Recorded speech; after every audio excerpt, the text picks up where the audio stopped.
Então, quero dar bem-vindo a todos os irmãos presentes hoje, na nossa reunião templária da Comendadoria Cavalaria Espiritual de Enoque. Hoje nós vamos entrar num assunto bem legal, bem interessante. Vamos falar aí sobre as origens dos Cavaleiros Templários, né? Uma das origens dos Templários, essa parte mais filosófica, esotérica. Então, aqui a gente vai encontrar algumas informações sobre o porquê, né, essa, essa questão filosófica está tão ligada assim à Ordem dos Templários, né, essa busca. Então, a base dessa apresentação é um livro, esse livro aqui que está ali colado, é o Colégio Arcano e Filosófico dos Templários, de Toledo. Ele foi escrito por Alberto Brum, ele é um filósofo, ele é professor, cara muito inteligente, ele estuda bastante essa parte da filosofia árabe, templária, e ele fez uma pesquisa, ele teve um sonho, né? Através desse sonho, ele foi lançado direto dentro da cidade de Toledo, no sonho dele, como um chamado para que ele fizesse essa busca, essa pesquisa sobre essa história. Isso aí foi décadas antes, né? Depois ele foi para Toledo, muito tempo depois, e começou a pesquisar e acabou criando, muitos anos depois, esse livro que é dos Colégio Arcano, colégio fechado, né? Filosófico dos Templários em Toledo. Então ele nesse livro ele conta os bastidores, como é que foi criado esse colégio arcano e é, quem eram os fundadores desse colégio, qual era a função desse colégio arcano, que era um colégio de tradutores, e qual é a ligação que tinha com os Templários, com Bernardo Claraval. Então, ele traz nesse livro, o livro tem umas quase 400 páginas, muita referência bibliográfica. Ele fez uma pesquisa exaustiva e de alta qualidade, assim, demonstrando claramente, né, que a história que ele traz tem muito fundamento e muito pontos ligados na história contada, escrita nas bibliotecas ali de Toledo e toda aquela região. Então, vamos falar aqui então sobre esses guerreiros de Cristo, né? Esses buscadores da luz que são os templários, né? Então, o que a gente sabe? Que se sabe que os templários seriam uma ordem militar de guerreiros de Cristo que surgiu lá em Jerusalém com a missão de proteger os caminhos que levavam os cristãos para a Terra Santa. Esse é o que todo mundo sabe, que é essa visão padrão que todo mundo tem, né? Os templários cuidavam dos peregrinos que estavam indo para a Terra Santa. Essa é a versão comercial, vamos dizer assim. Mas existia algo por trás disso. Então, lá no núcleo fundador, ou seja, quando surgiu a ordem, essas pessoas que se uniram para isso, elas tinham um sonho ali, tinham uma ideia. Então, esse núcleo fundador da ordem, ele tinha um foco central, era a busca de Sofia, da luz do Graal, que aí depois a gente vai desenvolver durante essa apresentação. O que que é a busca de Sofia? O que que é Sofia? O que que é essa luz do Graal? O que significava isso para eles? Então, esse grupo templário originário, né? Então, ele acaba tendo esse encontro de pensamentos lá em Toledo, por uma questão histórica, que a história foi evoluindo e acabou sendo Toledo a cidade que acaba sendo o palco dessa desenrolar da história templária. Então, vamos lá. Nós temos aqui então, uma primeira fase, né? Então, temos aqui um mapa aqui no meio, que vocês estão vendo ali, a França lá em cima, o Portugal à esquerda ali, que era o condado portucalense, né, antigamente. E ali temos a Espanha, né? E Toledo fica praticamente no meio ali, um pouquinho acima fica Madrid.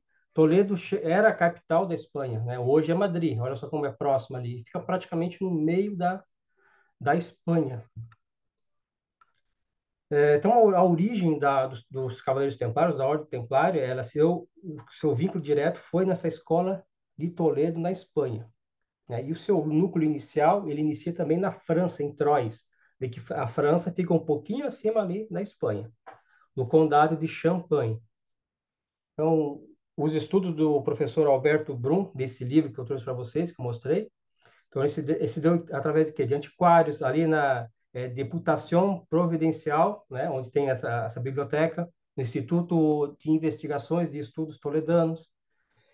nos anais de Toledo, documentos antigos. Então, ele fez uma pesquisa bem grande para encontrar esse, esse vínculo, né? Essa história dos Templários, né? A origem dos Templários dentro dessa parte filosófica. Como ele é um filósofo de formação, né? Então, estudando a filosofia árabe, filosofia persa, ele acaba esbarrando nesse espectro aí que é os Templários. E eles, né, o próprio Alberto fala que ele é um apaixonado pelos Templários, aí acaba se encontrando, conectando e puxando essa ponta que realmente bem desconhecida para, digo, 99% dos templários no mundo inteiro, né? A não ser talvez alguns templários na Espanha, mas a maioria desconhece essa origem mais filosófica ali desse trabalho inicial que surgiu. Então eu dividi assim chave inicial um e chave inicial 2 para a gente começar a abrir essa caixinha, né? Então o Alberto, ele localizou um livro de História da Filosofia Islâmica de Henry Corbin, sobre as tradições do esoterismo islâmico. Aí, também, né, encontrou outra obra dele, a obra de Farhad Daftari, também que é outro autor, sobre os Naziri Ismailis. Também traz a filosofia, o esoterismo, ismailismo, com quem Hugo de Pines, né, que é um dos fundadores do Templário, teve contato na Síria. Ele começa a trazer essas pontuações. Então, os primeiros templários tiveram contato com essa filosofia islâmica. Aí vamos entender por quê, né? Mas qual é o interesse desses primeiros, que nem eram templários ainda, mas dessas pessoas em ter esse contato, esse entendimento? Chave 2 aqui, então, as influências de Toledo não eram somente dos filósofos árabes em Toledo. Então, havia também a presença ali de judeus, que tinha muito estudo do Talmud e da Cabala, ou Cabalá, do sufismo, oriundo da Andaluzia, e possível influência dos cistercienses e templários ali nos bastidores dessa escola de tradutores. Aí, através de Raimundo Bernardo, sucessor de Dom Bernardo na Catedral de Toledo. Então, a gente teve Raimundo Bernardo e Dom Bernardo, mas eles ainda não são o Bernardo de Claraval, são só os primeiros que, vamos dizer assim, abriram as portas para que esse movimento interno ocorresse dentro da Catedral de Toledo. Aquela catedral que nós vimos ali, que a gente sobrevoou ali no vídeo. Então, as origens dessa cidade de Toledo. Então, no início do século XII, nasce a necessidade de mudança do velho pensamento para o novo pensamento. E aí surge a capital da Espanha, né, que hoje a gente conhece como Espanha. Aí ela se torna o centro do Reino de Castela.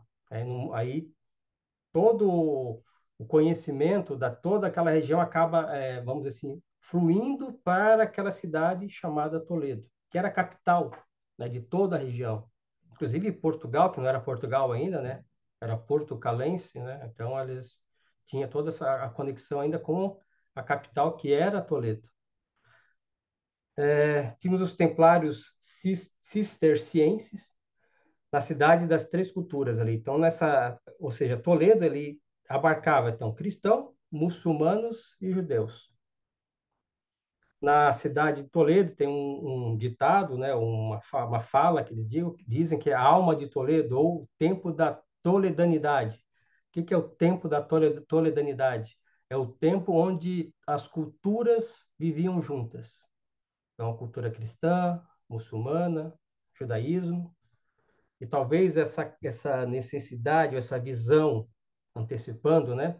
Porque esses primeiros fundadores, eles foram atrás desse conhecimento e dessa forma de ter esse primeiro trabalho de tradutores, que a gente está falando de tradutores, né?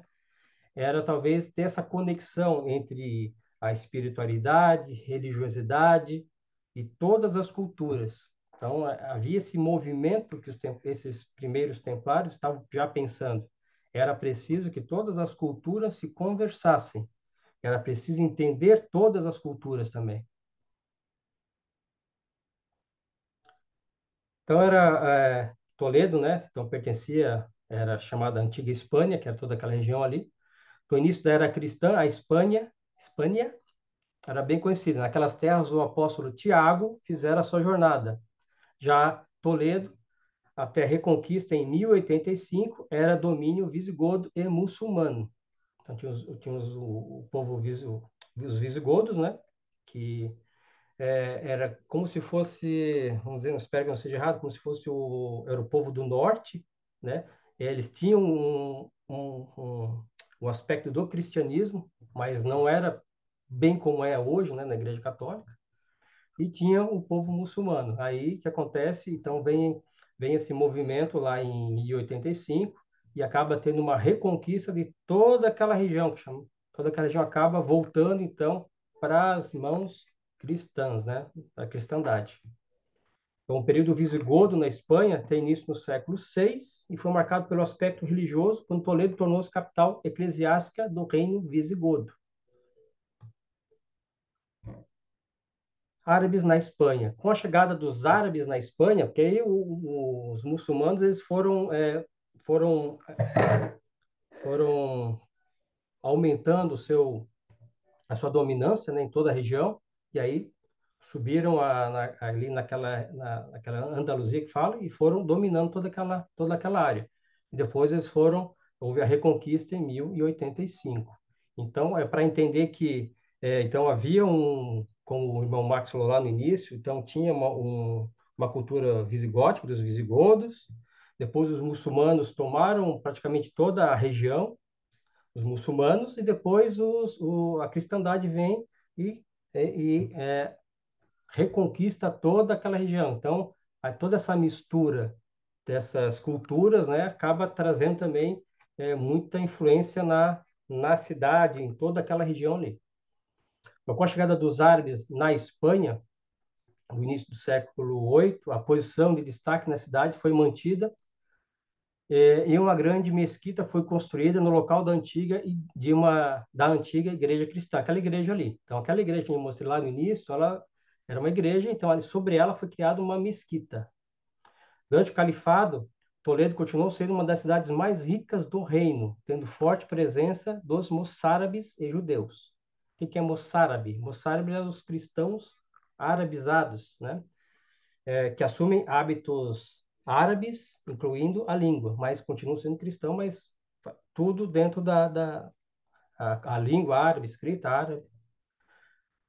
Crônicas do período apresentam Toledo como um lugar predestinado, tendo na lenda sua fundação vinculada ao poderoso Hércules, e também uma cidade sobre um rochedo forte, sólido, inabalável.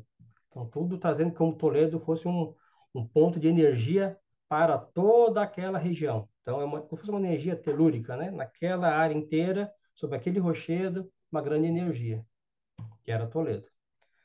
Aí tem uma lenda também que lá foi encontrada lá a mesa de Salomão, ou a tábua de esmeralda. Alguém já ouviu falar com certeza, né? Na tábua de esmeralda vai ser um tema que a gente vai entrar também, vai fazer estudo sobre a tábua de esmeralda.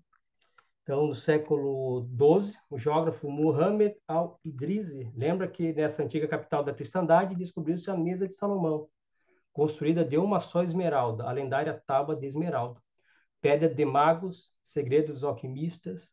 Aí sugere a chegada da alquimia em Toledo. Então tem a parte religiosa, a parte de alquimia, para vocês entenderem que era uma cidade muito mística, muito importante naquela região, ainda mais na Idade Média, né, onde todo o misticismo era muito importante e fazia com que as pessoas mudassem pensamentos, formas de agir, simplesmente por um medo ou uma ideia que surgia nessa parte mística da vivência. Então temos esse encontro Oriente e Ocidente, né? É um encontro ali, né? Os árabes aí vem a parte da cristandade, então essa mistura, esse embate desses duas forças, Oriente e Ocidente. A presença da cultura árabe e moçárabe, que eram os cristãos árabes, né? Com suas mesquitas, bibliotecas, foi destaque na velha capital, Toledo. Assim, a nova Toledo, que se transforma, faz um elo entre o Oriente e o Ocidente. Então, ser toledano na época era praticar fraternidade. Depois da conquista, né? Então, viu essa fraternidade entre, ou melhor, essa tolerância, vamos dizer assim, né? Então, tinha é como no Brasil, né? As várias culturas, várias religiões convivem. Então, mas naquela época não. Então, lá tinha judeus, cristãos, muçulmanos, e são três religiões que realmente problemático essa a relação que há entre elas, como a gente está vendo nessas guerras atuais aí, que também tem um cunho religioso por trás. Bom, bibliotecas, né? Os árabes tinham orgulho das suas bibliotecas e Toledo herdou obras reunidas por Al-Hakim II no Califado de Córdoba, que chegou a ter 70 bibliotecas. Olha para vocês terem assim, olha como os árabes, né, tinham esse cuidado com o conhecimento. Então eles tinham 70 bibliotecas, 70 bibliotecas. Hoje, se bobear na cidade, a gente não tem uma biblioteca pública, né? Então, lá naquela cidade tinham 70, porque o conhecimento era algo muito valioso. Biblioteca onde as pessoas poderiam acessar essa cultura, esse entendimento. E aí talvez parte essa ideia de proteção dessas bibliotecas. Só que é aquela situação, vem um novo reino, uma nova língua dominante, e encontra bibliotecas abarrotadas de livros de conhecimento e, graças a Deus, inteligentes ou iluminados que foram, não resolveram tacar fogo em tudo, como a gente já viu acontecer em algumas culturas, né? Um reino assume outro e bota fogo em tudo que tem de livro e tudo para não ter nenhuma influência. Mas nesse caso aqui, houve essa ideia de não, de proteger esse patrimônio escrito. Então, eu vou falar agora, é um manuscrito descoberto lá em Toledo. Aqui é um relato árabe sobre a reconquista de Toledo por Afonso VI, quando Toledo foi reconquistada. Então, quando o mundo muçulmano tem que sair daquela região ali. O desastre foi para nós a queda de Toledo. Se constituiu um rude golpe para o Islã, mas não impediu que a ciência continuasse a progredir ao longo do século XII e XIII. O impulso foi dado. De toda a Europa vinha-se procurar o saber nos textos herdados da biblioteca de Al-Hakim e nas obras posteriores. Faltava apenas traduzi-las. Era isso que faziam os monges cristãos, sábios judeus e alguns dos nossos que colaboravam nessa tarefa. Quanto a mim, só voltava a Toledo ocasionalmente, apesar de grande satisfação que me dava a troca de informação com os sábios judeus ou cristãos. Mas para mim, todo um mundo desabou em 1085. Isso é um desabafo de um árabe falando. A cidade de Toledo, em que eu vivia, podia ser comparada às Atenas de Péricles ou a Bagdá, a Bássida de Al-Mansur. Nessas cidades, a tinta do discípulo ou estudante, né, era mais sagrada que o sangue do mártir.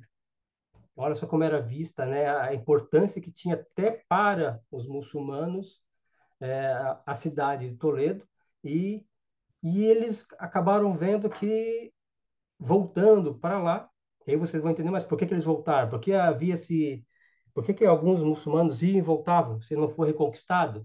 Vocês vão entender um pouquinho mais na frente. Aí começa, então, depois da Reconquista, esse movimento do Raimundo Bernardo, né, nessas traduções. Aí inicia, então, esse colégio fechado, né, e filosófico dos Templários em Toledo, que eles traduziam e estudavam o que estavam traduzindo.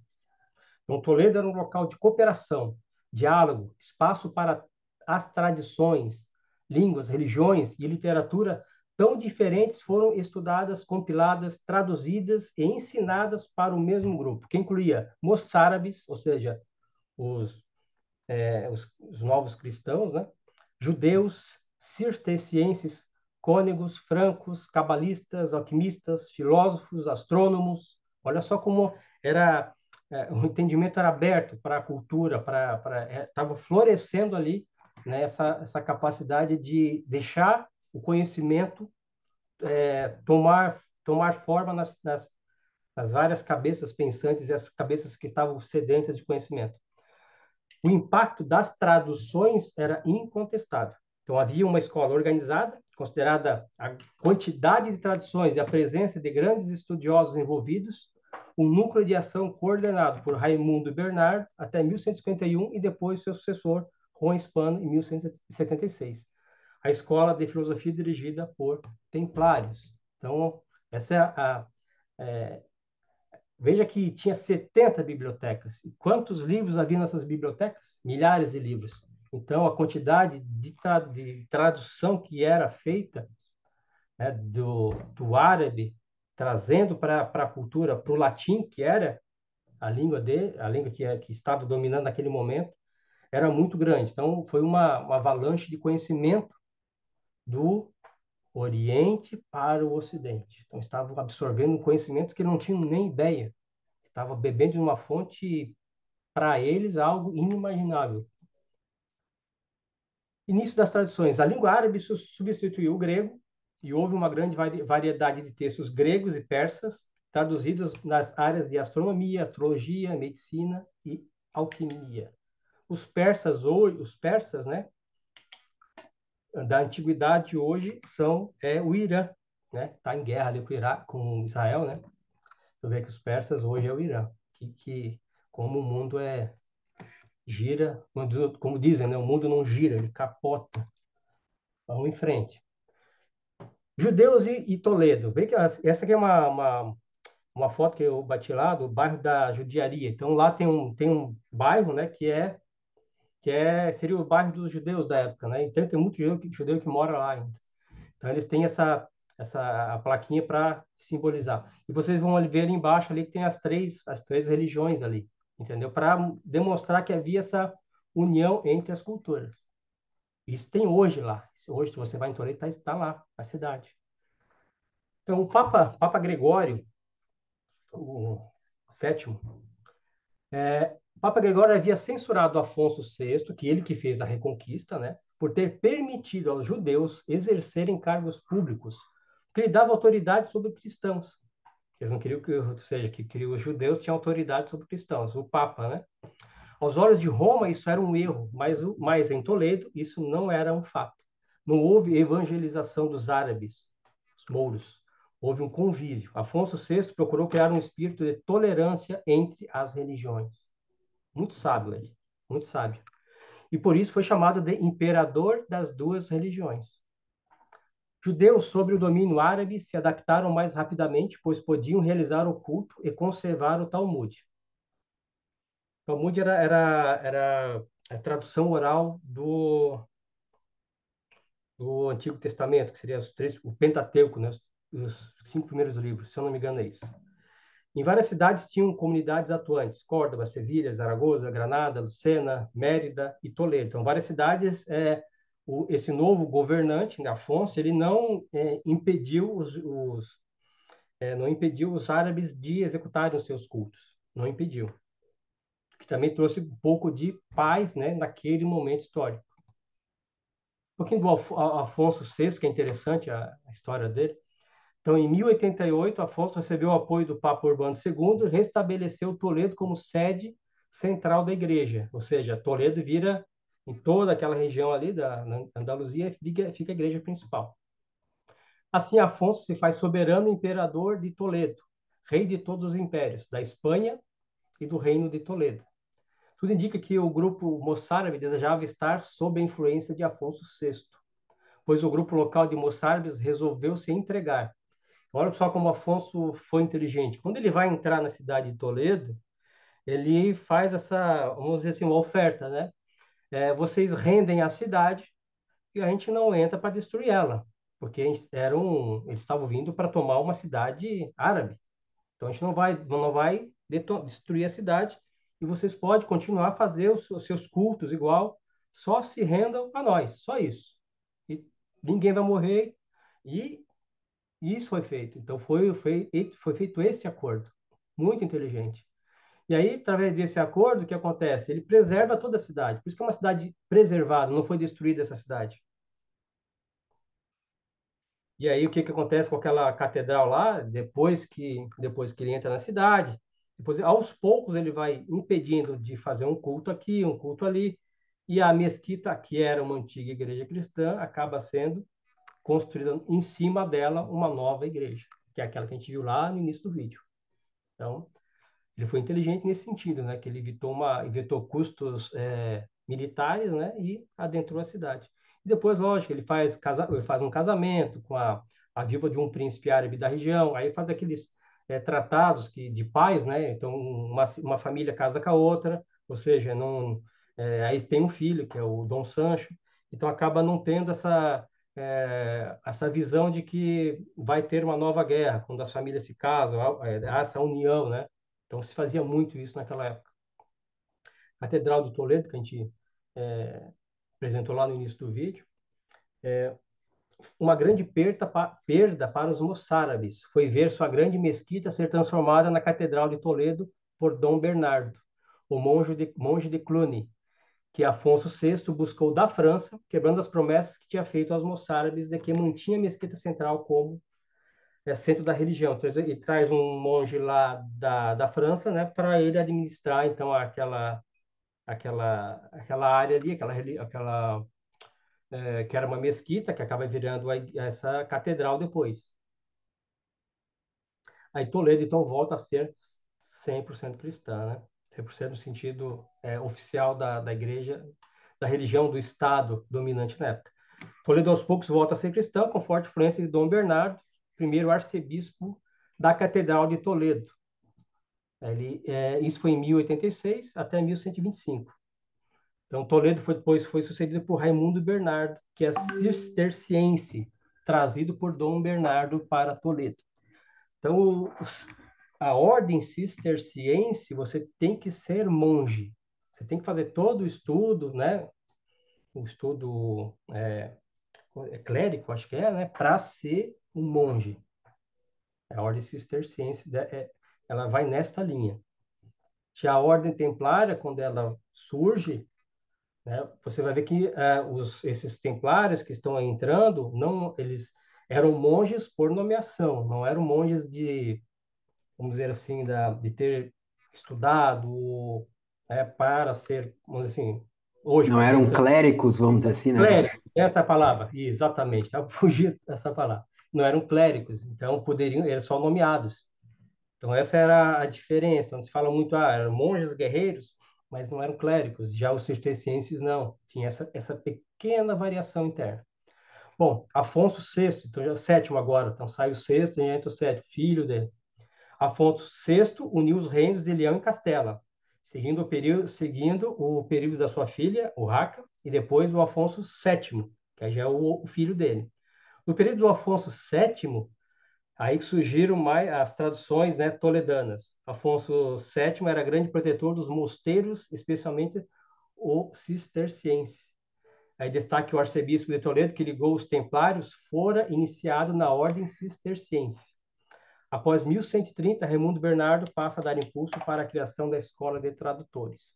Eles começam a perceber todo aquele material dentro de Toledo, começam a captar esse material, e aí dentro da catedral, que a gente viu, dentro da catedral, esse material vai para lá e lá que começa as traduções dentro da catedral, onde faz as traduções e os estudos. Então, vocês olhem aqui o mapinha aqui, temos ali Leão e Castela, eram dois reinos também que se uniram pelo casamento de famílias, né?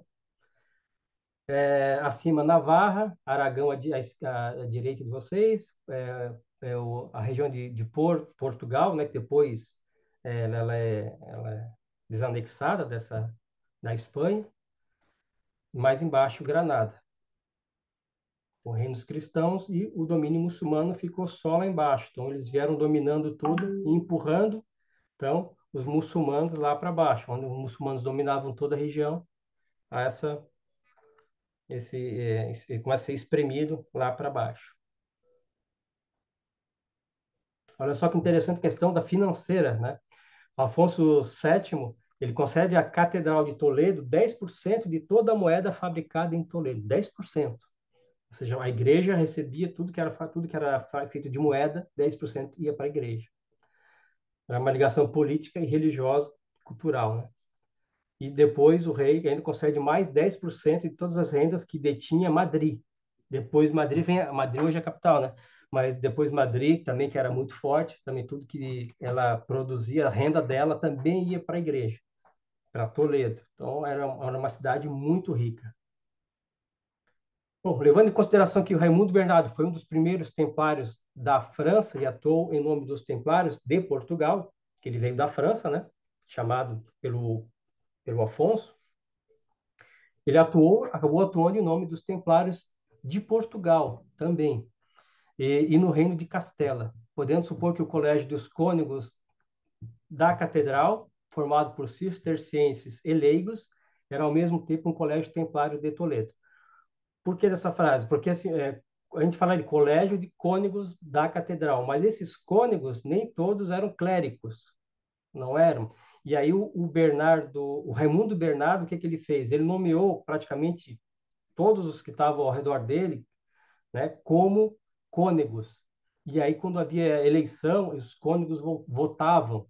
Então, por isso que havia cistercienses, que eram esses clérigos, né, e os leigos também, que eram esses templários, vamos dizer assim, filósofos ou filosóficos, ou que estavam nesse estudo.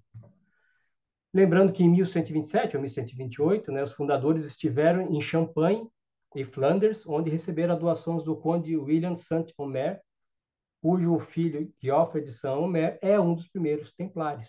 Então, eles também receberam doações, e aí o filho do William, que é o Geoffrey de Saint-Omer, que acaba sendo um dos fundadores dos templários. Hugo de Payens, alcançando a Península Ibérica, também em 1128, se dirigiram a Portugal. Assim, Raimundo Bernardo recebeu da rainha Teresa de Portugal o castelo de Sur. Então, todo esse movimento que eles faziam também, perante Portugal, perante a rainha de Portugal, tudo trazendo a ordem dos cavaleiros templários, já, né, pronta a ser validada, constituída, mas todos já sabiam que existia essa ordem. Várias obras sobre os templários indicam como uma comitiva de templários saiu da Síria em 1127 e se dirigiu à França, para o Nordeste e centro da Espanha. Raimundo Bernardo esteve com o rei Afonso VII de Castela em Coimbra e Braga, mas não como arcebispo de Toledo, e sim como templário. Então já foi representando um templário, ou seja, aquele que estava na frente das traduções de todos aquela cultura, aquele livro, já se apresenta como um templário, porque as doações, tudo que começasse a surgir dali para frente, tinha que ter um direcionamento para a ordem dos templários, que eles estavam criando. Havia a ordem cisterciense, que foi criada um pouquinho antes da ordem dos templários, que estava vindo depois. Lembrando, os cistercienses eram clérigos e os templários já eram um misto ali, né, das duas culturas. Em 1128, a Condessa Dona Teresa concedeu a Ordem dos Templários o Castelo de Sur e todas as terras em Coimbra e Leira, vindo a constituir a sede da Ordem em Portugal. Então, Dona Teresa já tendo essa visão de que essa ordem estava sendo constituída, então já faz essa doação de terras lá na região de Portugal. E esse ato foi confirmado no ano seguinte pelo seu filho, o então infante Dom Afonso. Olha só que interessante a escrita dele. Essa doação faço não por mando ou por persuasão de alguém, é porque em a vossa irmandade sou irmão. E eu, o infante Dom Afonso, com a minha própria mão, corroboro esta carta. Então ele já está dizendo que em vossa irmandade sou irmão. Então ele já faz uma doação, por quê? Porque ele também já tinha sido iniciado na ordem. O filho de Dona Teresa que doou as terras. Então ela doa as terras, o filho é iniciado, e aí depois ele só valida novamente isso aí. Tudo isso aí envolve, que lógico, envolve diplomacia, poder, como a palavra, persuasão e perante outros reinos, né?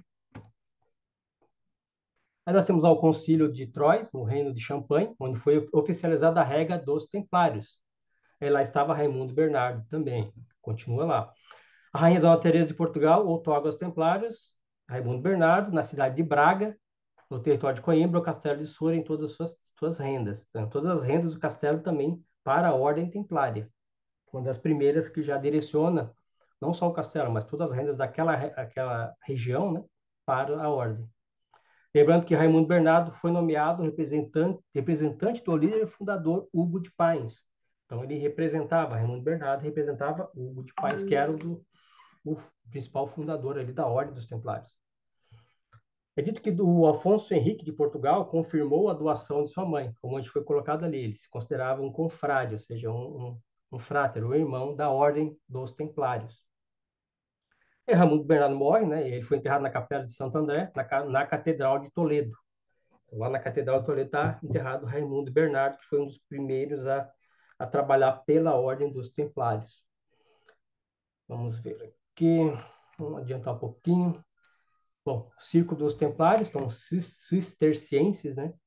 Então, influências místicas, filosóficas, religiosas, que estavam presentes no grupo francês, que a partir da cidade de Troyes e do condado de Champagne queriam a Ordem dos Templários. Então, é quase que não é uma migração, mas como se fosse uma rama saindo dentro dos cistercienses, que acaba trazendo o início, né? A semente da Ordem dos Templários. Os primeiros templários foram estudantes da. Olha só que coisa interessante. Os primeiros templários, que eram aqueles tradutores, né? Eles traduziam e estudavam o que eles estavam traduzindo. Imagina, tu faz a tradução, quando tem acesso a toda aquela informação, com certeza a mente deles deve ter fervilhado. E eles acabam estudando o que eles estavam traduzindo. Então, os primeiros templários foram estudantes da Kabbalah e do Talmud, na escola do Rabino Rashi, em Troyes, que tinha elo direto com Stephen Harding, o primeiro abade da Ordem de Cister.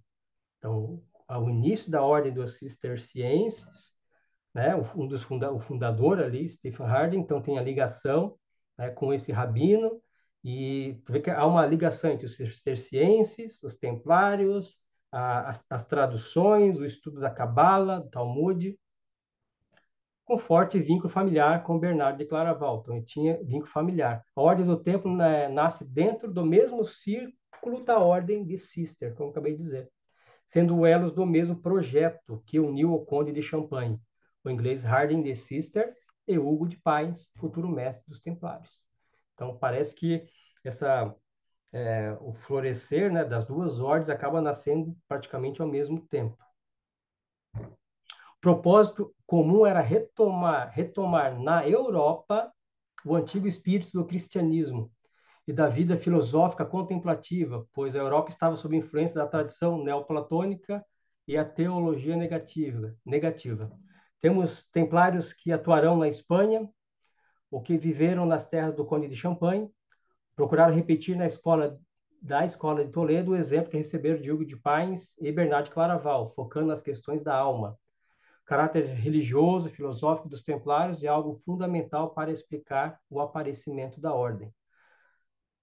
Alguns estudiosos apresentam que os pobres templários foram fundados em 1118 como pobres cavaleiros de Cristo e do Templo de Salomão. Contudo, era um disfarce, né, na obra aqui que a gente está estudando, um argumento público para a existência dessa associação de um pequeno núcleo de estudiosos das origens do cristianismo gnóstico, da filosofia islâmica, do esoterismo, da tradição do Graal. A regra dos Templários, dirigida por Bernardo e Hugo de Payens, no artigo 36 a 46, proibia o uso de armas e até mesmo de acompanhar quem fosse caçar. Olha só como é que era a regra dos Templários. Não podia acompanhar alguém, não podia acompanhar um cara uma pessoa que ia caçar, e também não podia portar arma. Aí a pessoa, mas eles eram monges guerreiros que iam para as cruzadas. Não quando surgiu a ordem. A ordem não tinha essa filosofia. A filosofia dela era outra, era mística, era de filosófica, da busca do grau, desse caminho do grau para que todas as pessoas alcancem o grau dentro delas. Então, era outra função. Mas é aquela coisa, de geração para geração, as coisas vão mudando. A gente fala muito sobre o esoterismo ismaelita, né? Aí, o que seria o ismaelismo, né? O ismaelismo surge no século VIII, quando a sucessão do califado, após a morte de Imã, ali genro do profeta Maomé, foi contestada. E começa uma briga ali, né, ah, ah, na descendência, né, de quem ia assumir, vamos dizer assim, o movimento ismaelita. Então, os ismaelitas seguem uma linhagem distinta dos líderes espirituais conhecidos como imanes.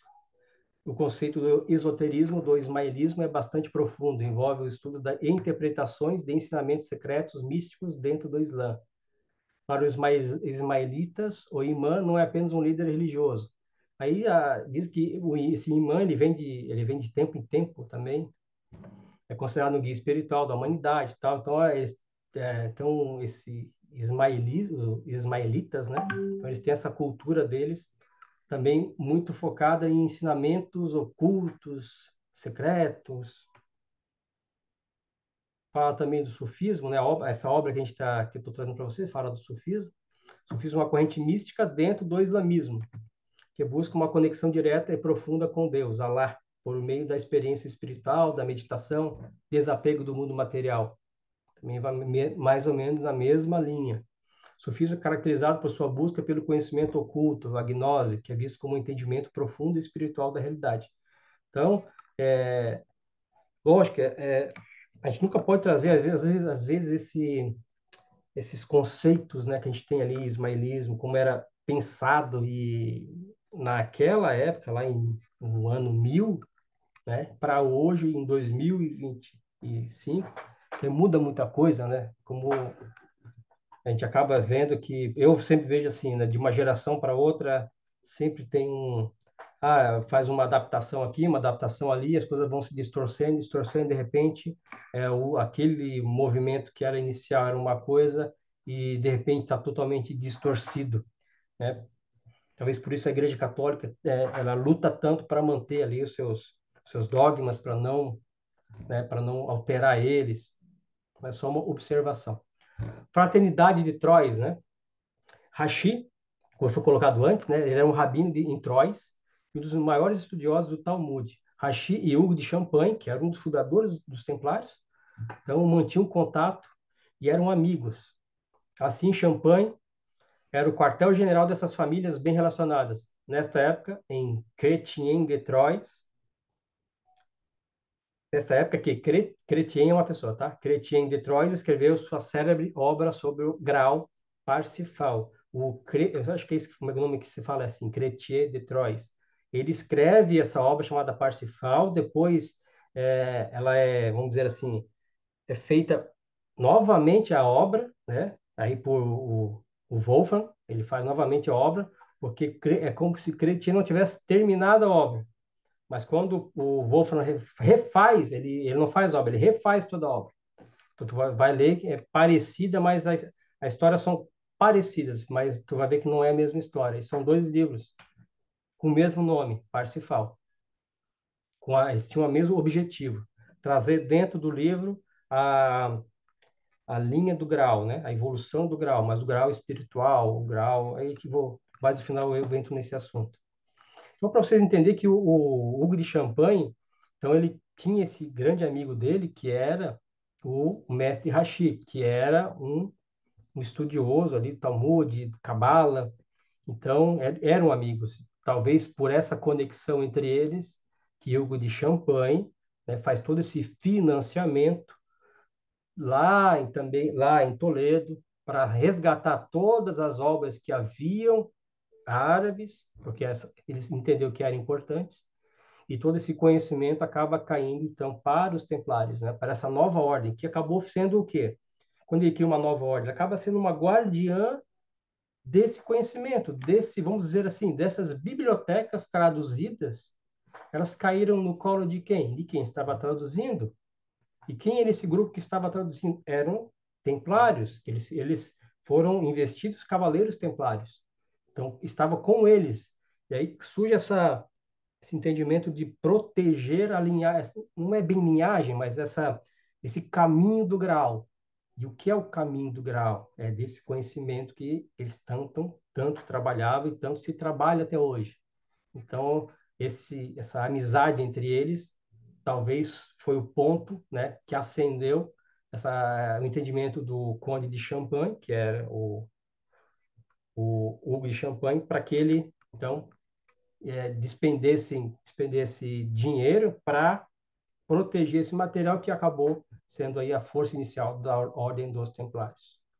Interessante, hein? Porque esse rabino aqui era um dos maiores estudiosos que tinham lá, entendeu? E tem uma ligação, né, com as, as o Templo de Salomão aqui, tá? Então ele tem alguns, há uma teoria, né, que aí então esse rabino tinha muito conhecimento sobre o Templo de Salomão, sobre as relíquias, né? E aí essa conexão com esse grupo que também era, vamos dizer assim, buscador da verdade, da filosofia, queria proteger tudo isso. Talvez essa conexão abre essa brecha para que esse grupo nasça, esse grupo vai, a teoria, tá, pessoal? Esse grupo vai a Jerusalém, se instala no Templo de Salomão, faz as escavações, 9 anos, 9 anos, 9 é um número simbólico, faz as escavações, de lá a ordem, de repente, vira uma potência no mundo inteiro. É como se houvesse, como se essa união ali, é, como se tivesse desvendado, descortinado alguns, vamos dizer assim, entre aspas, tá? Entre aspas, alguns mapas para encontrar algo que estava oculto e esse encontro de algo oculto descortinou e abriu o caminho da ordem naquele momento histórico. Olha a ligação, né? Teoria. Então, Rashi, que é esse mestre, né? Rabi Rashi, conhecido como Rashi, foi um dos mais importantes e influentes rabinos e comentadores bíblicos da história do judaísmo. Ele nasceu em Troyes, na França, em 1040 e faleceu em 1105. Aí, a história toda a história do Rashi aqui, depois eu passo para vocês. Então, aí temos lá o início da ordem. Então, esses templários, esses grandes buscadores, pesquisadores, filósofos, que a gente pensava que esses nove eram tudo guerreiros, saíram de espada lutando. Não, esses nove eram buscadores de um conhecimento oculto, conhecimento filosófico. Eles protegiam o peregrino do conhecimento, o peregrino que estava em busca da elevação e o peregrino que estava em busca do reino sagrado. Essa era a proteção que esses templários faziam, né? Os nove. Vamos lá, Hugo de Pines, Geoffrey de Saint-Omer, André de Montbard, Archambault de Saint, Pain de Montdidier, Geoffrey Bizol, Gondomar, Rossal, Hugues de Rigaud. Colégio espiritual e não um grupo armado em sua nascência. Isso aí, um colégio espiritual. Então tem também a visão, tem uma outra visão, que não eram 9, eram 8 cavaleiros e um cavaleiro espiritual, né? Depois vai acrescendo, né? Isso aí também é outra forma de divisão. Eu trouxe esses 9 aqui, porque é o que traz o autor do livro, tá? Eu trouxe esses 9. Mas alguns autores já trazem 8 mais 1, 8 carnais e um espiritual. Então, para a ordem existir e manter a sua privacidade, era preciso formalizar perante o mundo o poder teológico. Em janeiro de 1128, no Concílio de Troyes, foi apresentada a regra dos Templários e é dito na regra que o mestre Hugo está com seus discípulos. Logo, implica a relação de mestre e aprendiz. Então, na regra diz, né, que Hugo de Pines, que era ele era o mestre, e junto dele os seus discípulos. Então, a própria regra inicial já traz essa informação. Então, pela regra, o professor é um fráter, assim consolidando a fraternidade. A primeira regra tinha 72 artigos, né, que foi criado por Bernardo Claraval, e logo depois, quando o primeiro grão-mestre aqui, ele morre e tal, já assume o segundo, eles já mudam para 76 regras e já começa a desvirtuar totalmente o pensamento anterior. Assim, foi uma, vamos dizer assim, foi uma luz que se acendeu rapidamente, só que já veio, né, um sopro para tentar apagar ela, né? E aí já começa a ter uma alteração na, não é na ramificação, na linha que esses templários poderiam ter seguido. Então já começa a mudar ali, né? Ambição, aí o ser humano a gente sabe que não importa a época do tempo que ele está, ele pode distorcer, mudar e pode mudar até a história, né, da humanidade, simplesmente por uma loucura ou uma ganância dele. Escola de Tradutores, né, que é a pérola do livro aqui. Que tem aqui, ó, vocês vão ver que tem aqui o Geoffrey de Saint-Omer e o Geoffrey Bisol aqui, tá marcado os dois, né? Porque esses dois eram os principais, né? Principais tradutores. Um lia, traduzia e o outro passava para o latim. Eles foram os que mais trabalharam nessa linha de produção, enquanto eles conseguiram. Bom, existe relutância em entender como era possível uma escola dirigida por religiosos cristãos, junto à catedral, e dirigida por um arcebispo, traduzir enfaticamente a filosofia árabe, alquimia, sufismo, cabalá, astrologia. Vocês vejam que eles não trabalhavam numa... vamos criar um compêndio, um estudo profundo da Bíblia. Não, eles trabalhavam a tradução daquele conhecimento filosófico árabe, de alquimia, do sufismo, da cabalá, da astrologia. Olha só, dentro da catedral. Olha só, isso lá em 1127. Vocês veem como eram também corajosos, né, em fazer isso. Aí temos aqui a obra de Daniele Jacquard, traz o testemunho do inglês Daniek de Morley. Como Gerardo de Toledo afirmava em seus ouvintes que as coisas mencionadas e outras semelhantes se encontravam na Isigogue Jafares, surpreendi-me ouvindo. É o que ela extraiu desse testemunho. Como em nossos dias é em Toledo que são dispensados às multidões os ensinamentos dos árabes. Apressei-me em ali chegar para então escutar as lições dos mais sábios filósofos do mundo.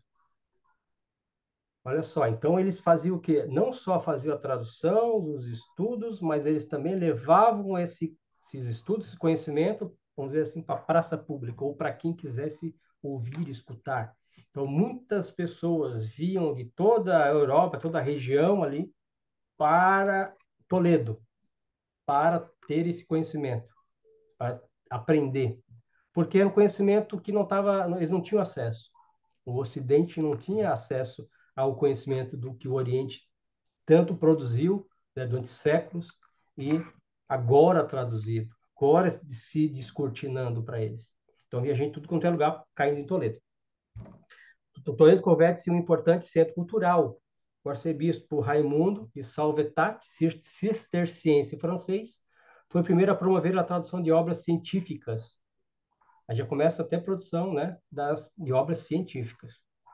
O arcebispo Raimundo Bernard, em seu tempo, que era o anterior, chegou a receber a visita de Bernardo de Claraval. Aí Bernardo de Claraval aparece, que ele que foi o grande incentivador, grande amigo de Hugo de Champagne, né, que foi um dos fundadores da ordem.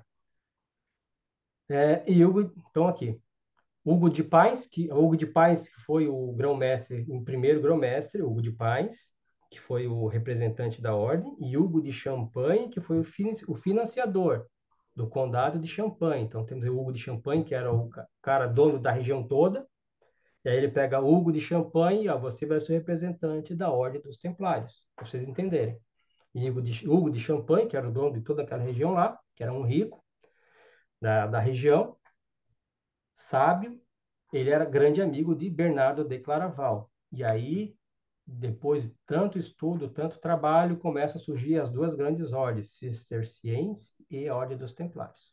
Então, havia um caráter científico aristotélico no que estava sendo realizado. Era preciso entender as lacunas deixadas pela herança latina na cultura ocidental, a filosofia e, sobretudo, as ciências.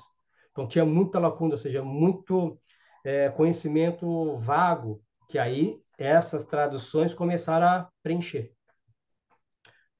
A matemática de Euclides, a astronomia de Ptolomeu, a medicina de Hipócrates e Galeno, a física e lógica e ética de Aristóteles, e eis a imensa contribuição desses trabalhadores. Olha só, então foi uma avalanche de conhecimento. Então, é como se estivessem nas sombras durante muito tempo e vem um conhecimento novo, refrescando tudo. Depois disso, né, séculos depois, aí cai depois na Idade Média ali, que também é outro terror. Mas nesse momento vem esse frescor de conhecimento por o Ocidente. Mítica do Graal. O escritor francês, a gente falou do Graal ali, né? Então, o escritor francês que usou o pseudônimo de Chrétien de Troyes e o alemão Wolfram von Eschenbach, os grandes divulgadores da literatura do Santo Graal. Eram duas pessoas, tá? Com o mesmo nome do livro. No século XII, estiveram em Toledo e foi lá que estudaram e tiveram contato com o Círculo do Graal. Então, dentro da escola de Toledo, existia um círculo secreto também, fechado, que era o Círculo do Graal. Que aí esses conhecimentos mais profundos era passado para esses do círculo. Quem seriam os seus instrutores? Qual escola estudaram? Que biblioteca tiveram acesso? De onde traz os relatos alusivos ao Graal? Estou falando do Crétin de Troyes e do Wolfram. Onde esses manuscritos estavam depositados? Importante observar que, na época, os templários tinham preferência pela filosofia árabe, sufismo, alquimia, filosofia judaica, porque estavam absorvendo aquele conhecimento. Então, o Wolfram, que escreveu aquela obra Parsifal, né, que os irmãos templários estão estudando, então ele era o Wolfram von Eschenbach, que escreveu Parsifal, ele era um cavaleiro templário desta época e, né, esteve lá em Toledo. Vocês entenderem que ele pertencia ao o círculo do Graal. Então, quando estudarem um livro do Parsifal, né, tem uma mítica por trás ali muito profunda, que quando a gente vai ter as nossas apresentações só sobre o Parsifal ali, sobre essa mítica do Graal. Qual era o método de tradução? O método de tradução era o seguinte: o Juan Hispano fazia a tradução oral, ou seja, ele pegava e lia, né, do árabe, e o Gundissal ia passando tudo para o latim. As traduções que mais fizeram impacto na Europa são as de caráter filosófico, que injetaram no pensamento existente novas ideias. Imagina, né? Filosofia que antes não podia ter, de repente, uma enxurrada de pensamentos filosóficos abrindo a mente, estravando muitas mentes, né? Então, a fase de transição, após a morte de Gunther Salvo, que era um dos tradutores, tá? Até as primeiras décadas do século XIII, temos o que foi chamado de período de transição. A escola de tradutores já não tinha um templário no grupo original, liderando a escola. Esses principais tradutores já tinham morrido. Então, começa a já perder o fôlego, perder o foco. O que tinha estava bom, precisava traduzir mais, e começa a se perder muita coisa também. Pesquisando, aí o pesquisador aqui, o Alberto Brum, né? Ele chega à conclusão que o Juan Hispano como é chamado em Toledo, de Geoffrey Bizot, ou Bizol, que fazia parte do núcleo original dos Templários, juntamente com Geoffrey de Saint-Omer e outros. Então, ele está dizendo que havia um outro nome para eles. E, então, voltando aqui, a questão do outro nome, em muitas ordens iniciáticas, quando você chega a um certo grau, né, você tem o direito, ou nem o direito, mas você recebe, né, um nome simbólico, né? Então você recebe um novo nome. Aí, vai me perguntar por que isso, né? Por que eles tinham mais de um nome? Porque algumas ordens ainda fazem desta forma. Por que mais de um nome? É como se houvesse resumindo bem curtinho, a morte daquele ser, o nascimento de um novo ser, né? Quando ele passa por uma fase. E quando ele passa por essa fase, ele é rebatizado. Assim como foi Saulo de Tarso, né? Que passou a ser chamado Paulo de Tarso. Só para vocês terem uma ideia, né? Que há uma origem disso tudo. Cavaleiros do Graal. Então, o núcleo mais interno da ordem, os Cavaleiros do Graal, então, criou e sustentou a Escola de Toledo, a matriz para os trabalhos de traduções. Então, Wolfram foi um estrangeiro, se eu não me engano, ele era alemão, pelo nome deve ser. Foi um estrangeiro que visitou a Escola de Tradutores de Toledo, né? Foi admitido na Ordem do Templo e obteve informações sobre a tradição do Graal. Além de Parsifal, ele escreveu também Tituriel, que é o guardião do reino do Graal. e a sua obra seria uma continuação de Parsifal. Então, o Titorial seria a continuação de Parsifal. Então, seria, ele é como se ele está escrevendo a história desse guardião do reino do Graal. Isso é tudo simbólico, tá? Isso é tudo mítico, é tudo vamos dizer assim, simbólico mesmo, né? A história é a trajetória da alma, né? Em sua busca pelo caminho de volta. Mais ou menos nesse sentido, bem resumidamente. Ambas as obras, ali, Parsifal e Tutorial, elas enfatizam a linhagem espiritual do Graal, a cavalaria celeste. Cavalaria celeste. Os anjos como portadores do Graal, o castelo invisível e os poderes curativos da Pedra Filosofal. Então, vocês que estão lendo, alguns irmãos estão lendo Parsifal, é um livro grosso, é um livro, né, um pouquinho complicado de ler no começo, mas tento puxar sempre por essa linha aqui, ó. A obra enfatiza a linhagem espiritual do Graal. Não está falando que o Graal é como um copo de ferro, de vidro. Linhagem espiritual do Graal, a cavalaria celeste, que eles eram cavaleiros, mas eram cavaleiros celestes, ou seja, cavaleiros protetores do mundo espiritual. Tem o nome da nossa cavalaria, né? Cavalaria espiritual.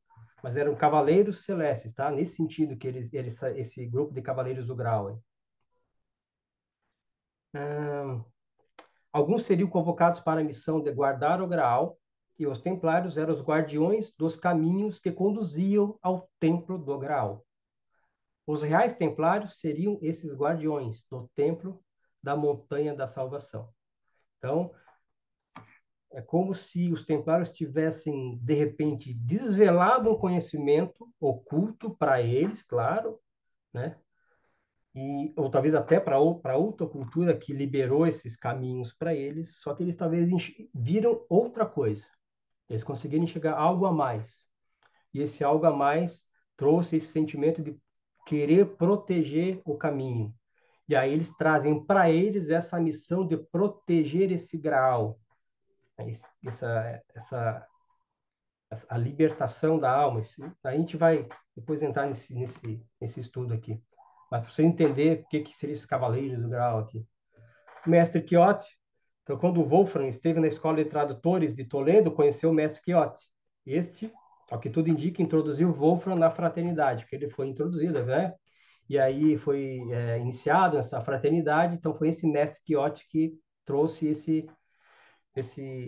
essa vamos dizer assim, trouxe para o Wolfram essa abertura para que ele entendesse, conhecesse e depois pudesse trazer metaforicamente no livro Parsifal todo esse conhecimento dessa cavalaria do grau esotérica, né?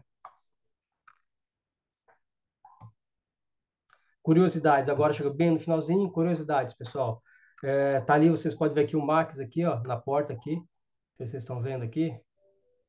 Então, aqui, essa aqui hoje tem uma placa ali, que aqui à tua direita está aqui, Escola de Tradutores de Toledo. Tu vê que até hoje eles mantêm a cultura, e eles sabem, na Espanha, eles sabem, nessa cidade, eles sabem que havia uma escola de tradutores, que eles traduziram muitas obras e trouxeram para o Ocidente esse desvelamento que existia, né, através dessas obras do mundo árabe que estava, do mundo muçulmano que estava ali, né, preservado naquelas mais de 70 bibliotecas. E hoje, pela cultura, eles preservam. Então, tem esse prédio aqui, estava fechado quando a gente foi, né? Mas está ali, Escola de Tradutores, até hoje. Isso lá, aconteceu lá no ano 1000, né? E nós estamos aqui já quase 1000 anos depois, eles estão aqui, Escola de Tradutores, está aqui, ó. Essa escola existiu, existe.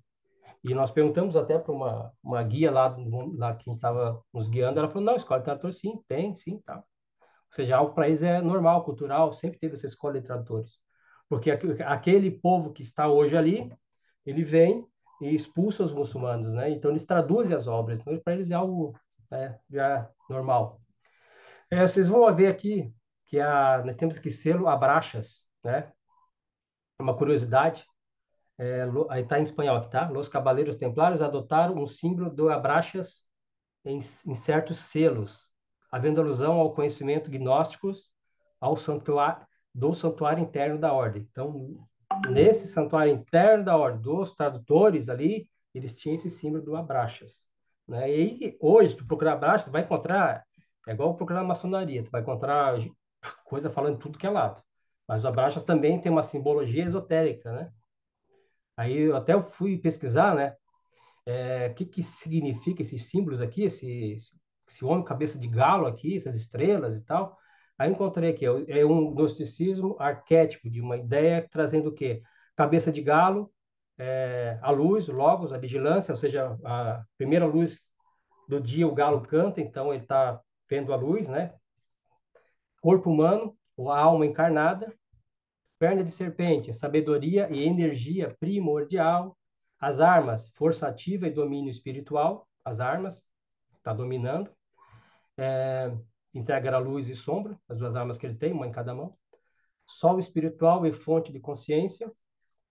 Mais lá em cima. Onde é que eu estou aqui? Tá, une os dois pontos. Me perdi aqui. Tá. Embaixo dele ele tem aquele, embaixo das duas pernas ali, né? Aquele, parece um uzinho ali, né? Ele une os dois pontos, né? Da dualidade, representa a integração do eu e o todo. O que mais que eu tenho aqui? Simboliza a união dos contrários, chave para a libertação. Aí tem as estrelas também, são 7 estrelas, 7 portais, 7 selos, 7 mundos. Aqui tem mais detalhado aqui. Aqui. À esquerda da cabeça dele parece um Mzinho aqui, né? O elemento ar na alquimia. É um vento espiralado, ascendente, indicando a elevação do espírito. A cruz solar, lá em cima, cruzamento das linhas, né? Que mais aqui? As 7 estrelas, 7 planetas. Sol, Lua, Marte, Mercúrio, Júpiter, Vênus e Saturno, ou 7 portais, 7 véus, 7 selos. O I aqui é o pilar da coluna vertebral, simboliza a ascensão. E tem mais, esse aqui é da mundo da matéria, acho que é isso. Mais ou menos que consegui trazer desse selo, né, que eles tinham. Não sei, um selo esotérico, né? Então, é um símbolo que traz bastante coisa. Finalizando aqui a palavra do autor do livro aqui, Graal. Que brilhe a luz do Graal e possa iluminar nossas mentes, e que assim tenhamos um reto vislumbre de qual era a missão central dos Cavaleiros Templários, os iniciados, os primeiros, né? Os Templários não nasceram apenas para proteger lugares sagrados, nasceram para proteger aquilo que é de mais sagrado, conhecimento que liberta. Toledo não é apenas um ponto no mapa, é um portal para mundos. Quando tivesse uma energia telúrica ali em cima daquele rochedo gigantesco, como está a cidade. Que esse estudo sirva não apenas para informar, mas para despertar. Pois assim como os cavaleiros do passado, somos todos chamados a travar batalhas internas, buscar a luz nos labirintos da alma, reencontrar o templo perdido, aquele que habita dentro de nós. A ordem é eterna, o chamamento é silencioso, a jornada é interior. Você ouviu esse chamado, então a busca já começou. Aqui é mais sobre o Wolfram von Eschenbach, alemão, que ele fala do Graal, os Templários, né? O que que significa no livro dele, o Graal, a mística do Graal, a Pedra Filosofal, o Castelo Invisível, o Rei. Só que essa aqui do Graal aqui aí a apresentação que vai ser feita lá sobre o Parsifal, né? A gente vai entrar nesse módulo do Graal. Então é isso aí, meus irmãos. É sobre a obra desse carinha aqui. Muito bom o livro dele. Trouxe uma boa perspectiva para mim sobre por que que os templários, né, têm essa busca filosófica, esotérica. Isso aqui vamos dizer, isso aqui é um tijolo dessa construção. Por que que o neotemplarismo é desta forma? É outra linha, outra veia de entendimento está naquele livro do Véu de Madalena. Aquele livro está lá na Amazon, lá, que eu falei para você, aquele livro que eu lancei ali, do Véu de Madalena. Ali traz ao outro bloco que vai encaixar nesse bloco aqui, né? Ali é o início. O véu de Madalena mostra o início espiritual da Ordem dos Templários. Por que que eles foram criados espiritualmente, né? Nesse mundo espiritual. Qual o plano dele? Qual a ideia deles? Aí depois eles vêm e nascem no momento onde começaria as cruzadas. E aí eles vêm no meio das cruzadas para tentar buscar esse conhecimento que estava se perdendo e resgatar a, a, a sabedoria e o conhecimento para aquela humanidade naquele tempo das cruzadas. Então, começa as cruzadas, não tinha templários. Os templários começam a vir depois da primeira cruzada, que surgem os templários. Então, para vocês entenderem que há um bloco ali. Então, quem puder ler aquele livro ali, O Véu de Madalena, aconselho, e também porque a renda também vai lá para a construção do nosso templo. Obrigado, meus irmãos. É, vou passar a palavra para o irmão Max, né, que o irmão Max também quer fazer algumas ponderações, a gente já tinha combinado. Mas, Max, está com a palavra, irmão. Obrigado. Boa noite, meus irmãos. Comendador, arrebentou, né? Foi muito boa, minucioso demais, foi super detalhado, né, Jorge? Você foi muito bem aqui. É um assunto que esse livro eu tive que ler umas duas vezes para entender um pouquinho, né? Mas se os irmãos me permitem, eu vou tentar dar uma resumida no que eu entendi do livro e pular alguns aspectos políticos que o irmão Jorge muito bem colocou ali da época da Espanha, naquela época, né? Esse Alberto Brum, que é o autor do livro, o autor dessa primeira teoria, e é uma teoria muito bem argumentada sobre o início da ordem.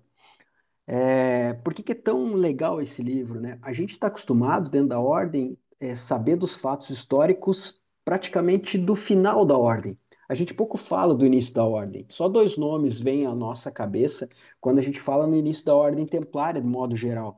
Hugo de Payet e o Bernardo de Claraval, né? Foram os dois que escreveram os primeiros documentos. Mas a gente não sabe muita coisa além disso, de acordo com o que a gente estuda corriqueiramente.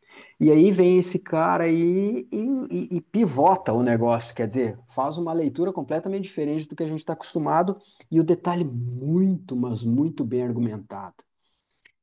E não deixa de ter o lado espiritual, porque ele começa o livro falando que em 1980, o irmão Jorge falou, meio por alto essa história, mas eu vou deixar ela um pouquinho mais minuciosa, que em 1980, o Alberto Brum, que é o autor, é um gaúcho de Passo Fundo, hoje mora em São Paulo, ele tem um grupo que chama Lux, Garba Lux, e tem uma impressora de livros, como chama, é Uma editora, uma editora Garbaú. editora. Obrigado, irmão. Em 1980, ele teve um sonho, ele deve ter uns 65 anos hoje. Ele teve um sonho em 1980, ele sempre foi apaixonado por as histórias de Cavaleiros Templários, ele olhava os filmes antigamente, e sempre fascinou a ele o escudo, o cavaleiro e tal. E aí, em 80, ele tem um sonho e um amigo espiritual dele chama ele no sonho e coloca ele num local antigo e diz para ele: você tem que ir a Toledo. E mostra umas imagens lá e ele acorda lembrando daquilo, que ele precisa ir a Toledo, e ele lembra de alguns fatos. Daí ele vai a Toledo e descobre tudo isso e começa a pesquisar. Ele passou 40 anos da vida dele. Ele está há 40 anos estudando sobre os Templários. Então é um cara que tem muita propriedade, não é só uma teoria. Eu sei lá, tive um insight, comecei a escrever. Não, o cara está há 40 anos estudando sobre toda a literatura até então existente sobre os Templários, né? E o que que ele coloca, né? A primeira coisa muito disruptiva que ele coloca é que os primeiros Templários não faziam guerra santa, até porque nenhuma guerra é santa, né? A gente acreditar que alguma guerra é santa, nenhuma guerra é santa. Ao invés de guerras, eles faziam livros, eles traduziam livros, né?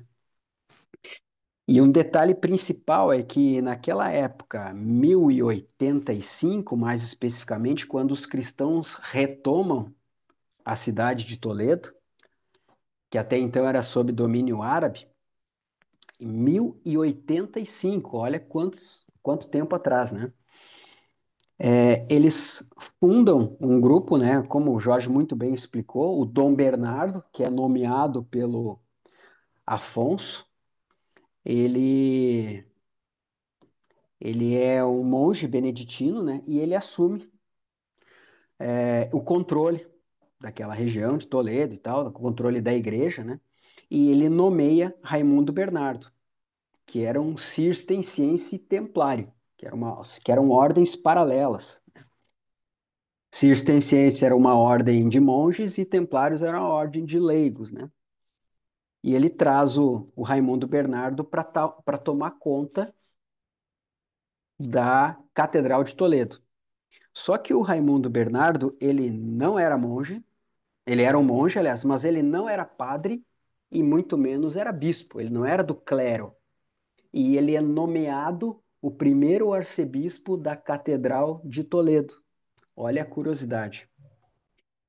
E aí o que que acontece? Eles começam a traduzir todos, porque, por exemplo, Hugo de Payet teve contato com os drusos na Síria. Então eles trouxeram muita coisa de lá. Eles mamaram em várias fontes de conhecimento.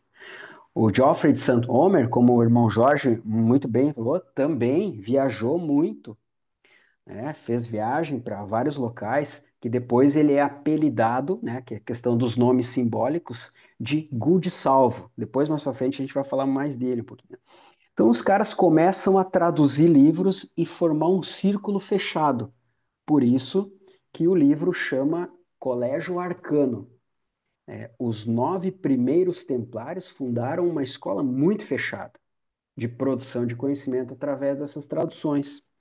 Só que o detalhe, eles traduziram metafísica, astronomia, filosofia, alquimia e o detalhe, nenhum livro traduzido de teologia. E eles estavam embaixo de uma catedral da mesquita. E os caras traduziram metafísica, astronomia, filosofia, alquimia e nenhuma obra documentada de teologia. Olha a curiosidade. Os caras trouxeram muito conhecimento para aquela época, né? E fundaram a escola de tradutores. Um detalhe que me chama muito a atenção é o porquê, assim, né, que tinha toda essa cultura. Vocês imaginam uma cidade que, pô, naquela época, a gente pensar em 1000 e poucos anos atrás, a gente vivia num período onde a gente não ia conceber árabes, judeus, muçulmanos e cristãos convivendo juntos. E eles conviveram por 200 anos produzindo conhecimento junto lá.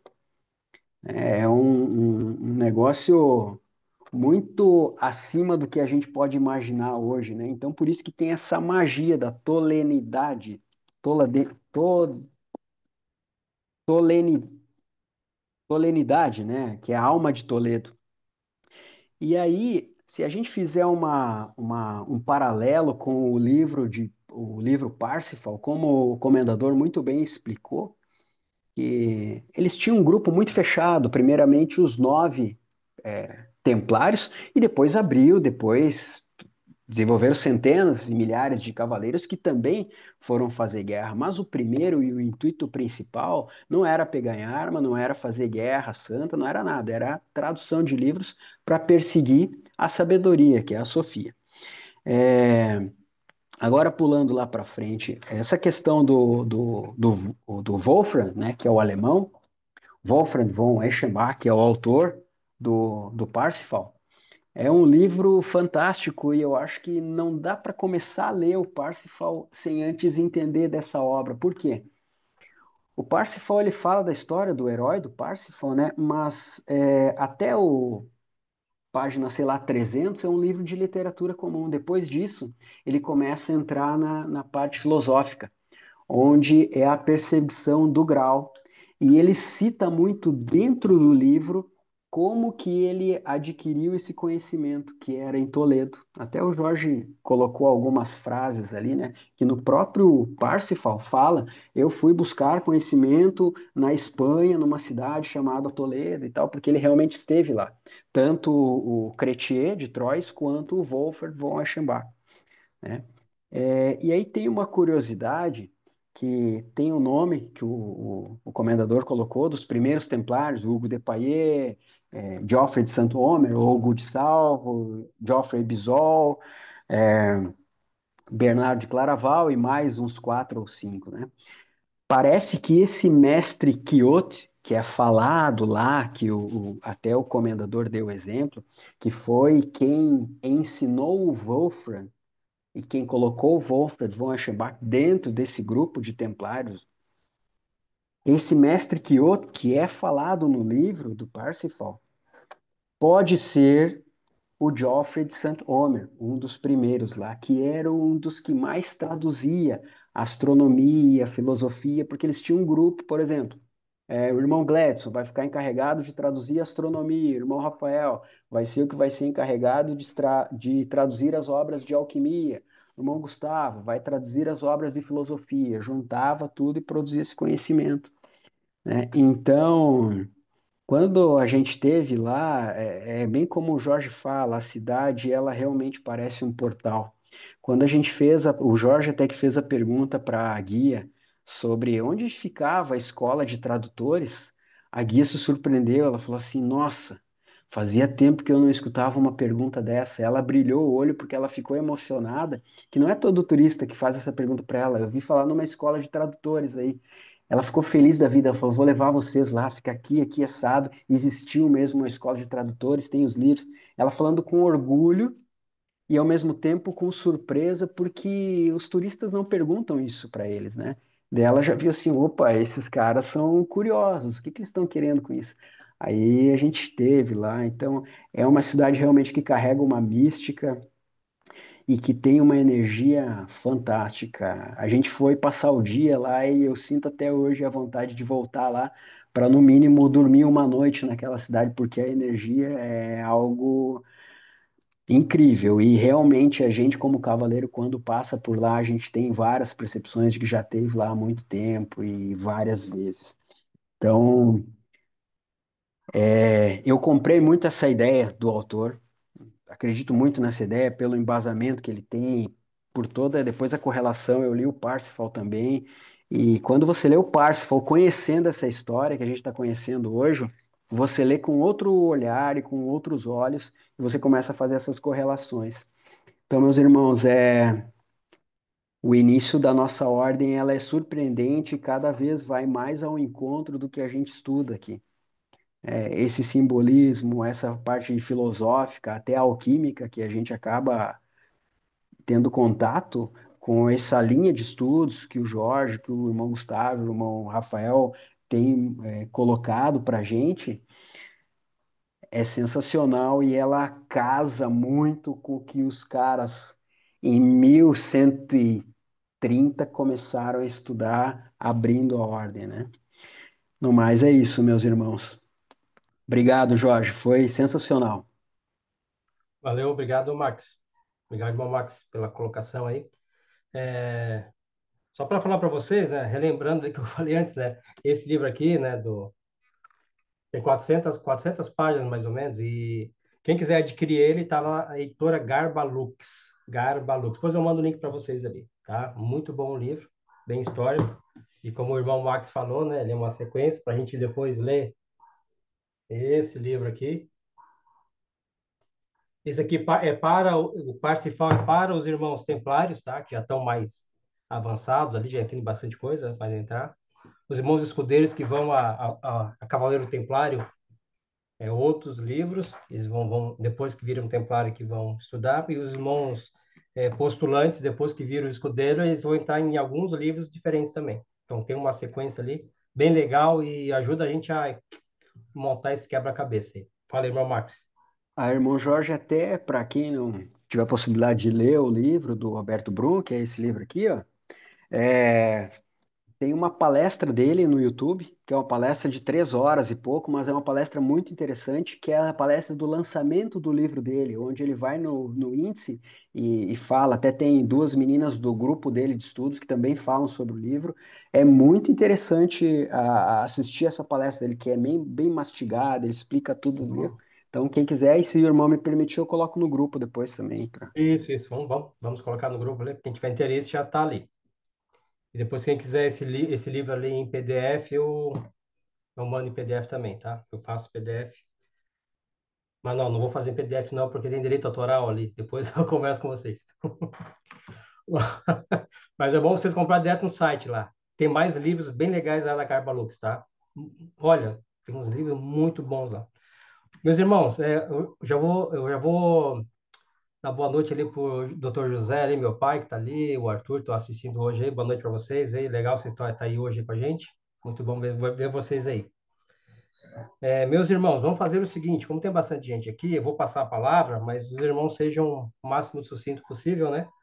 Mas eu gostaria que cada um desse sua opinião sobre o que entendeu, sobre essa história dos Templários, se achou isso, se achava que era assim, que não era. Isso é mais um véu caindo dessa nossa trajetória aqui. Passar a palavra para o irmão D'Angelo. Irmão D'Angelo, tá com a palavra, irmão. Boa noite, irmãos. Parabenizar o irmão Jorge, que foi, olha, muito boa as colocações, os livros, nossa, coisas que a gente percebe no diálogo, na história sobre que a gente vive, né? Entre elas, o seguinte, é que lá atrás a busca era pelo conhecimento e pela libertação de todo mundo, porque assim, ó, geralmente as pessoas elas têm uma venda muito grande e elas não sabem para onde vão. E como a desunião, a divisão dos povos se extravia tudo e tal, e aí vem os templários, não com armas, simplesmente com dedicação e perseverança que eles podiam mudar alguma coisa. Aí entra a questão do espírito, né? Que a gente tem que ter essa ligação com o divino para a gente poder entender todo o conhecimento que a gente nos é dado. Não importa a vertente que tu tenha, se é espírita, se é católica, não importa. A questão é a gente que está nesse viés conseguir passar. Aí vem entre nós agora, com tudo que a gente vai absorvendo desse conhecimento e passando para os demais. Muito bom a apresentação, maravilhoso. Obrigado, irmão. Valeu, obrigado, irmão D'Angelo. Irmão Maurício, tá com a palavra, irmão. Opa, boa noite, os irmãos. Inicialmente, parabenizar o nosso irmão comendador, né, como diria o irmão Max, pela essa degustação guiada. E somente agradecer, faço das minhas palavras o que o irmão D'Angelo falou, e seria isso, somente. Muito obrigado. Valeu, irmão Maurício, obrigado. Irmão Gustavo.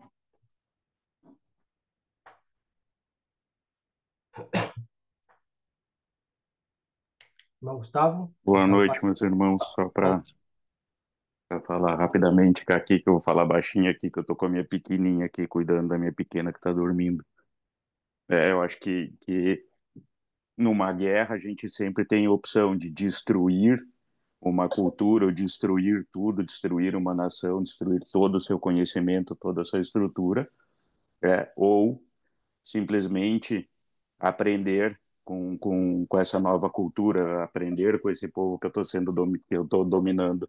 E eu acho que me parece que era isso que os templários faziam, né? A opção, ao invés de destruir o conhecimento, a opção deles era adquirir o conhecimento, né? E eu acho que ali no selo de Abrax, é só para ilustrar a figura do galo, né? Ou a cabeça do galo.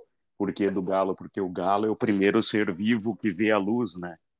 E enxerga a luz. E a luz, pelo que me parece, pelo que me consta para os templários, a luz não é uh, a luz simples, é a luz do conhecimento, tá? Que eu tinha para contribuir hoje era isso. Obrigado. Parabéns, irmão Jorge, pela apresentação. Obrigado, Gustavo. Muito bem colocado. Vou passar a palavra para o irmão Jefferson. Jefferson, se quiser se manifestar, tá com a palavra. Eu acho que até, na verdade, como está sendo algumas coisas um pouco mais novas para mim, certo? Devido ao meu conhecimento do meu outro lado, mas eu acho que hoje eu vou me abster e passar para os demais aí. Eu vou ficar absorvendo ainda hoje esse Beleza. conhecimento que tu pegou e passou para nós, ô Jorge. Mas parabéns aí para ti e para o Max também, tá? Vocês dois aí fizeram uma dupla dinâmica aí, cara. Tu apresentou, ele pegou e arrematou. Show de Abraço. bola. Valeu, Jefferson. Obrigado. Irmão Anselmo, tá com a palavra, irmão.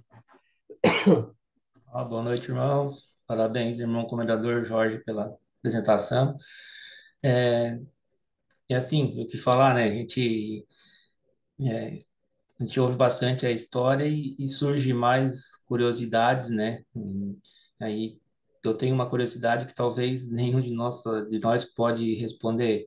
Eu digo, como era uma ordem organizada, né? Dedicada sempre a estudos, a conhecimento, se ela não tivesse, tipo, se dissolvida lá em 1314, se não me falha a memória, é, como seria hoje? Será que seria diferente de como a gente está aqui hoje? Se ela tivesse continuado assim a dissolução, sem todas essas histórias que teve contra na época, como seria a ordem hoje, será, né?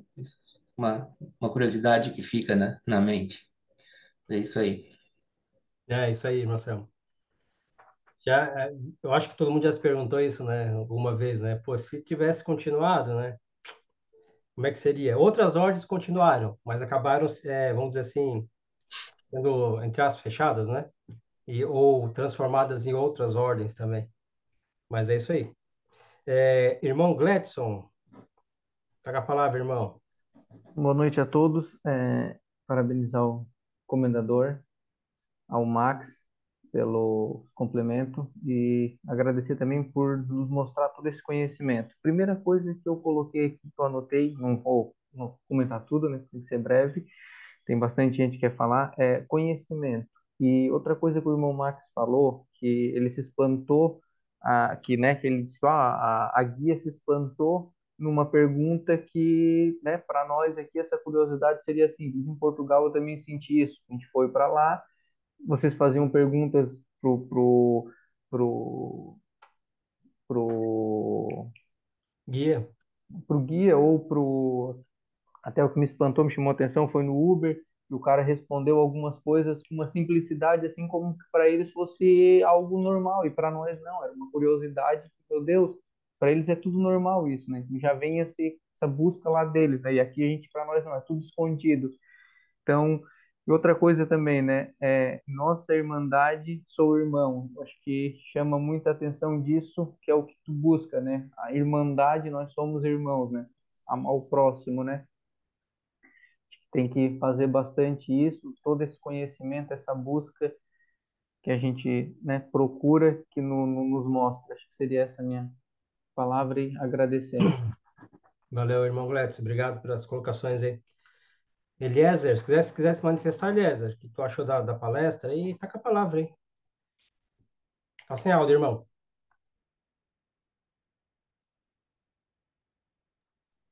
E agora? Deu, agora deu.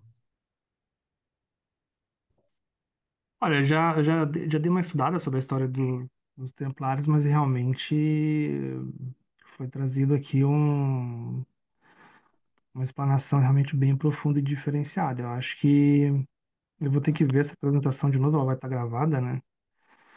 Para poder absorver um pouco mais. Mas eu acho que é importante a gente conhecer a história dos Cavaleiros Templários e estudar cada vez mais sobre eles. O que talvez me deixa bem, como é que eu vou te dizer, impressionado, é que eles saíram de peregrinos para uma potência financeira, né? Temida por reis. Isso realmente é algo que me impressiona. Mas é isso. Com relação à apresentação, fantástico. Show, obrigado. Obrigado, irmão Eliezer, pelas tuas colocações aí. Essa barba aí tá de responsa, hein? Que isso, rapaz. Barbaridade. Tá top, hein? Vou Pô, cortar em breve. pô, tem um monte de irmão deixando a barba aí. Tá? Bacana, bacana. É sobre essa questão aí de como é que a ordem, de repente, passa de um, de uma ordem filosófica, espiritual, de repente ela se transforma numa ordem financeira, né? Militar, financeira. Eu falei Uhum. ali, essa é uma geração para outra. Vai morrendo uma geração que fundou, aquelas ideias vão se perdendo, enfraquecendo, entra uma nova geração com outras ideias diferentes. é, infiltrados com um pensamento para direcionar aquele movimento para outro rumo. E aí vai, né? Como eles já tinham apoio da rainha de Portugal, do rei de Portugal, então começa um trabalho para, vamos dizer assim, como eu falei, a ganância do ser humano, ele começa a trabalhar para entrar na ordem simplesmente pelo ego, né? O ego daqueles que querem poder, dinheiro e tal, aí começa a desvirtuar, né? Por isso que para entrar em certas ordens, né, em várias ordens iniciáticas, a pessoa fica ali 1 ano, 2 anos sob observação. Ela não é assim, entra, não. Ela fica sob observação, A para ver se sindicância, né? é como se fosse uma sindicância. Ela fica ali observando se realmente aquela pessoa realmente ela vai se dar bem aqui, né, nessa ordem, naquela. Então é feita essa observação, que é importante, né? Quase que você vai pedir um emprego e eles olham o teu currículo para ver se, né, pô, será que tem qualificação para isso? Será que tem interesse? Será que vai dar liga, né? Mais ou menos nesse sentido aí. Tem um livro que tá Confissões de um Cavaleiro Imortal. Ver se vocês conseguem ver aqui, ó. Tá lá na Amazon esse livro aqui, tá? Eu já botei ele para vocês. Ele já foi Confissões de um Cavaleiro Imortal. Também aqui é da nossa comendadoria. Ele conta toda a história do início da ordem, já lá de Maria, desde o início com Maria Madalena, na questão espiritual, até os dias de hoje. E passa por esse evento, o irmão Eliezer, de como a ordem se transformou de uma ordem espiritual para uma ordem financeira. Então ele passa e vai ter essa transmutação, como é que surgiu, por que surgiu. Interessante. Irmão Sérgio, tá com a palavra, irmão. Bom te ver, irmão Sérgio. Tá sem áudio, irmão.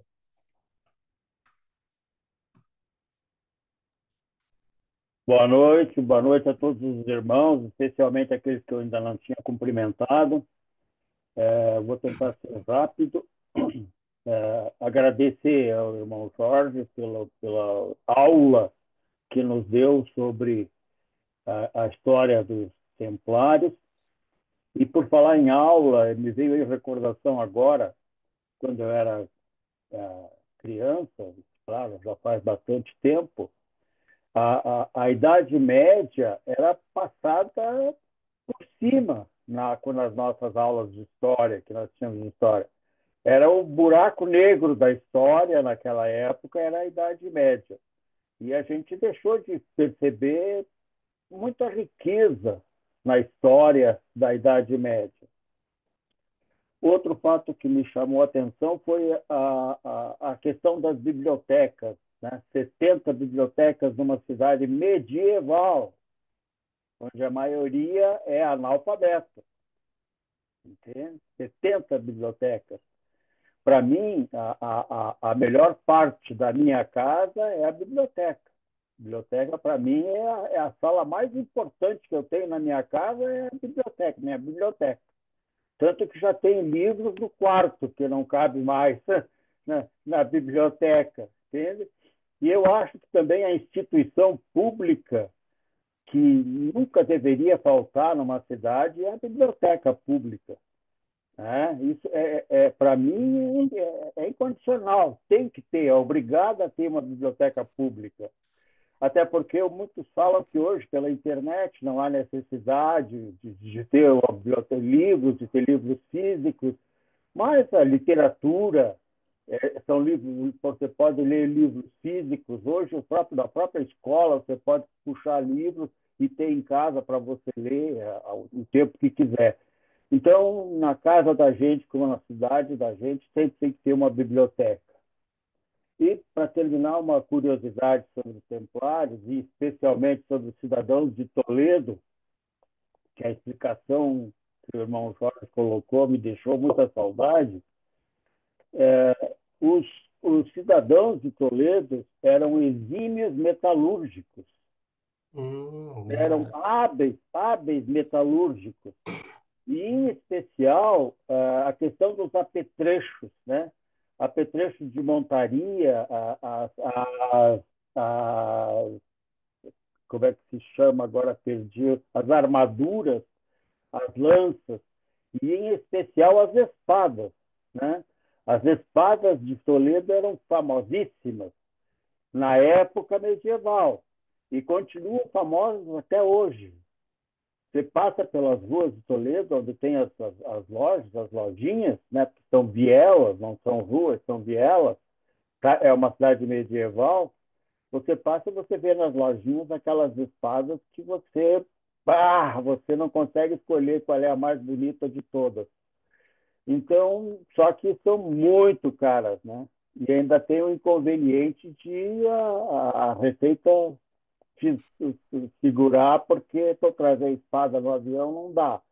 Trazer a espada na mala, abrem a mala e roubam a espada. Então você fica só na vontade.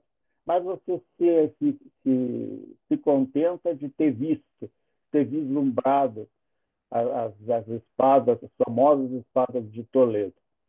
Parabéns, irmão Jorge. É isso aí. Obrigado, irmão Sérgio. Né, Max? A gente teve numa loja lá, uma fábrica de espadas, né? Que ele fez uma demonstração do aço de Toledo, né? Que é um dos melhores aços que tem da época e tal. Foi uma apresentação da espada bem interessante. E realmente lembrou essa questão, eu tinha até esquecido, né? A metalurgia de Toledo é muito rica. O comércio lá sobre essa parte de armaduras, espadas, tem lojas lá que só de espadas, assim, então a pessoa fica é, alucinado, querendo levar tudo. Aí quando ela lembra que não cabe na mala, tem que fazer um despachar separado, que aí tem que pagar imposto. Nossa, aí já a vontade dá e passa, bem rápido. Mas é bem interessante. Obrigado, irmão Sérgio, pela lembrança. Irmão Zezinho, tá com a palavra, irmão. Parabéns ao comendador, parabéns ao irmão Max também, que fizeram uma dupla interessantíssima no conhecimento. E eu peguei ouvindo essa apresentação dos irmãos aí, dos comentários, enfim, e eu queria dizer da importância do conhecimento, né? O conhecimento não adianta, o conhecimento, quem tem o conhecimento, ele já larga na frente e domina o mundo, no sentido bom. Infelizmente, também quem tem o conhecimento pode dominar o mundo pro lado ruim também. Então, eu fico pensando na importância que tiveram esses 8 irmãos Cavaleiros Templários aí para a humanidade, né? O legado que deixaram para a humanidade através do conhecimento, na tradução de obras e a partir daí construir um poderio, não um poderio, no primeiro momento, não um poderio bélico, um poderio intelectual que muda toda uma geração e deixa um legado para todos nós, inclusive nós em 2025, falando sobre isso. Então, o irmão Eliezer tocou num ponto ali que interessantíssimo ali da questão da indagação.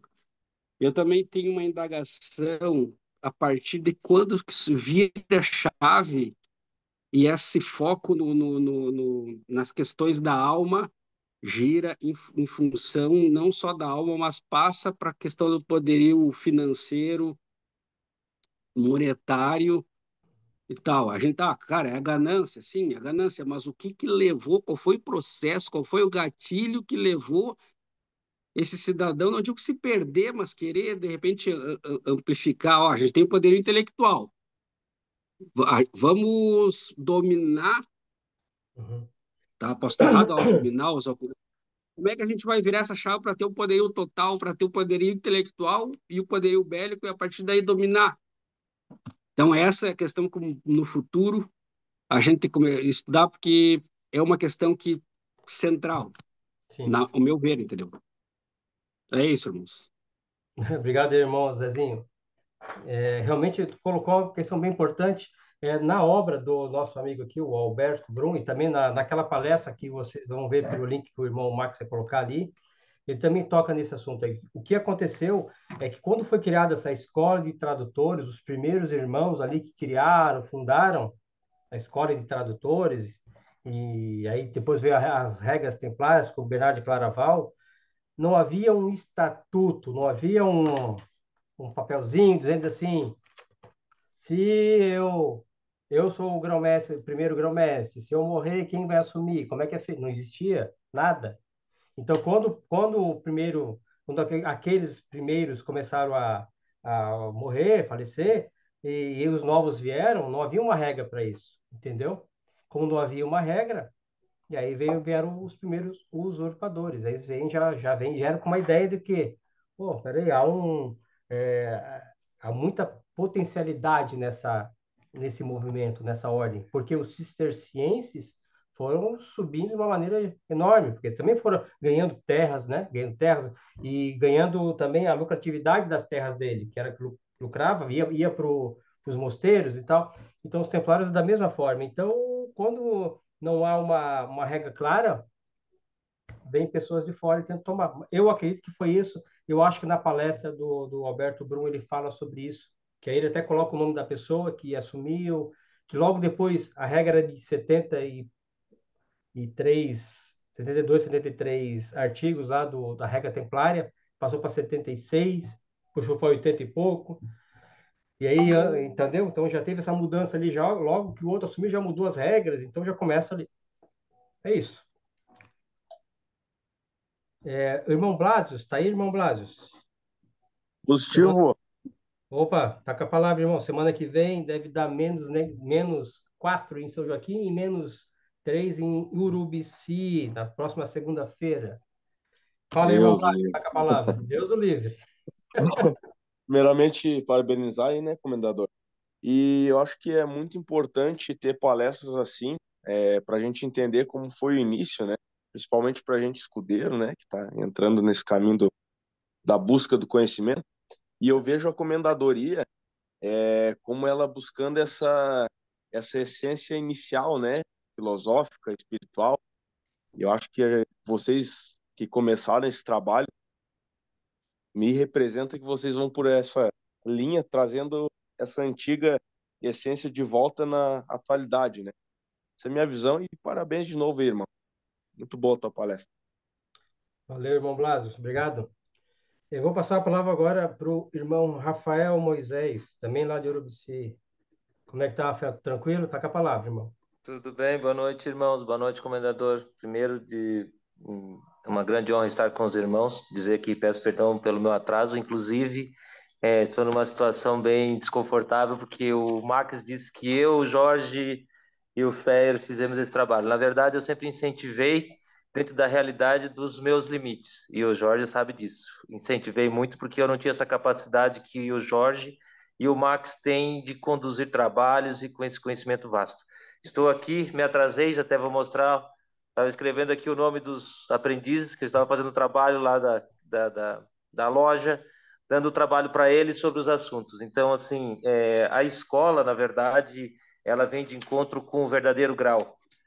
O grau ele tem uma dualidade de sentido e foi através dessa busca que nós começamos isso tudo. E o Jorge sabe muito bem disso, que a gente começou esse processo dentro de pesquisas físicas e chegamos nesse campo da espiritualidade. Então existe uma dualidade o tempo todo aí e a resposta do irmão Zezinho, ela vem de pertinência em cima do livro. Eu não li, mas eu acredito que eu posso responder um pouco disso dentro do que o Jorge falou também. Não vou me alongar, mas vou ser o mais enfático possível. O conhecimento, a sabedoria. O conhecimento não é mesmo que sabedoria. Até coloquei no meu Reels ontem, e essa busca, ela vem de encontro que precisa da matéria.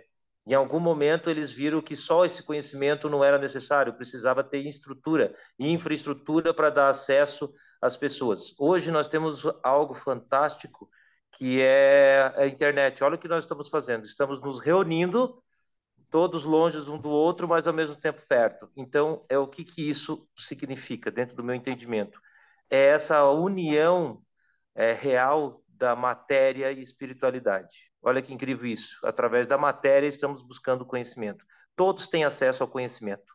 Nem todos querem. E naquela época era preciso ter uma estrutura, uma infraestrutura para receber, guardar e fazer isso tudo acontecer. Como que faz isso? Precisa de dinheiro, precisa de financeiro. A ordem começa numa busca espiritual, filosófica, fantástica. Vão lá, escavam o tempo durante 9 anos, têm acesso a todo esse conhecimento, agora nós precisamos abrir ele. De que forma? Nós temos que montar estruturas para que as pessoas possam ter acesso a esse conhecimento, que já vinha sendo elaborado antes da ordem antes dela nascer, tá, irmãos? Isso é um fato da nossa natureza. A busca, na verdade, ela vem invertida, no meu ver. Por exemplo, nós estávamos buscando a matéria e chegamos na espiritualidade. Hoje, os irmãos que entram... Hoje, antigamente, lá no início da Idade Média, quem entrava para a ordem é porque ele já tinha acesso em ler, escrever, leitura, acesso, então ele já vinha num perfil de linha para entrar. Hoje é o contrário, a gente traz o irmão de boa fé, livre de bons costumes, pessoas de bem que querem a busca da espiritualidade, que é o que todos nós estamos fazendo. Então, eu podia falar aqui bastante, mas, enfim, vem de encontro com a profecia, que o Jorge sabe que nós pesquisamos muito isso sobre a profecia em Urubici, que foi passada 2 vezes, vieram de encontro essas informações, e hoje a gente está fazendo isso acontecer. E os irmãos são prova disso. Parabenizar o irmão Jorge, como sempre, eu sempre falo disso, se não fosse ele, não estaríamos aqui, porque ele acreditou em algo muito maior que até eu mesmo acreditava, tá, irmãos? A origem vem de encontro com o que nós buscamos. E o que todos nós buscamos é justamente esse acesso a esse filosófico, espiritual e divino que é Deus. Nós não estamos falando de religião, irmãos, nós estamos falando do divino, de espiritualidade. Então, parabéns a todos que estão aqui. Essa sala, assim como a Nova Acrópole, que tem vários, assim como as outras várias ordens e estudos, deveriam estar abarrotados de pessoas estudando e aprendendo, mas são poucos. E nós estamos literalmente, isso o grão-mestre falou outras vezes e é fato, nós literalmente estamos numa cruzada. Começamos novamente em 3 e hoje estamos em quantos irmãos e ela está crescendo dia após dia. Essa é a verdadeira cruzada dos anos 2001, né, dessa nova era que é a conquista da espiritualidade, da liberdade, de se libertar dos prazeres da matéria. Parabéns, irmão Jorge, trabalho fantástico. Vivi isso agora recentemente dentro de uma excursão onde estavam em 30 e poucas pessoas e 2 vieram de encontro dentro desse conhecimento. Então, eu inclusive expliquei isso dentro da minha excursão que eu estava lá. Eles queriam saber, faziam muitas perguntas sobre esse conhecimento que nós estamos falando aqui, mas somente 2 vieram até mim pedir informações de livros, pesquisa e saber como que era. Então, eu vejo assim que a minha missão está se cumprindo. Eu não vou atingir os 30, ou os 200, ou os 10 mil, mas de todas aquelas estrelas que aquele menininho jogava no mar, né?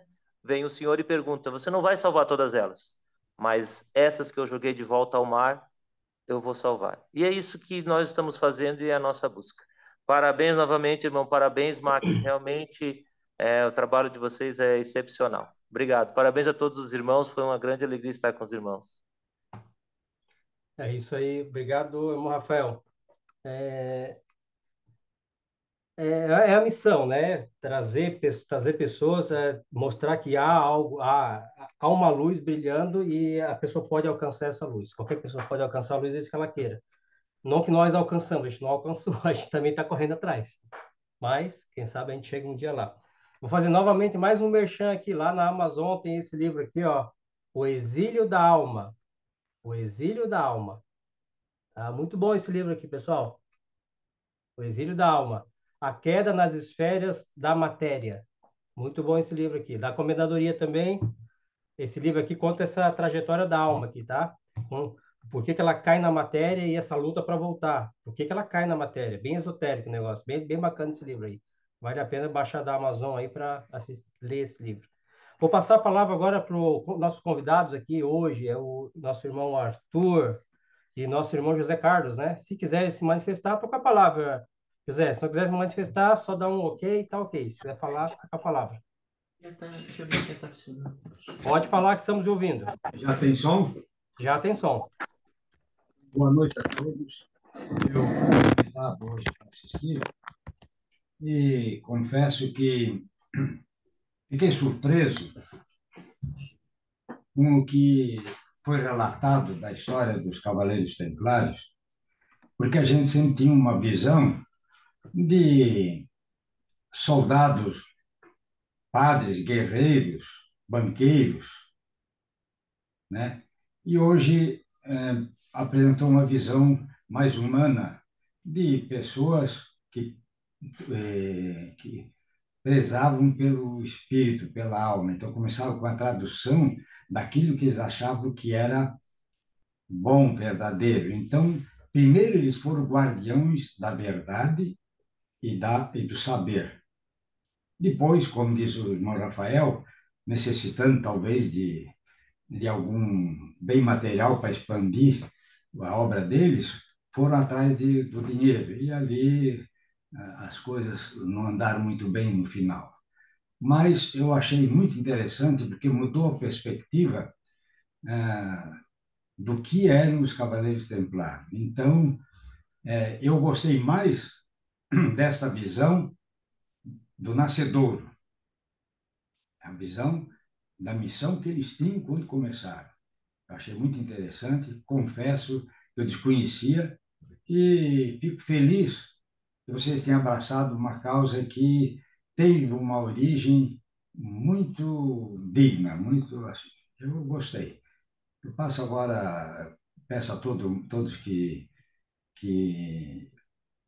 me desculpe, mas eu vou passar a palavra para o meu sobrinho, meu neto, que é sobrinho do Jorge.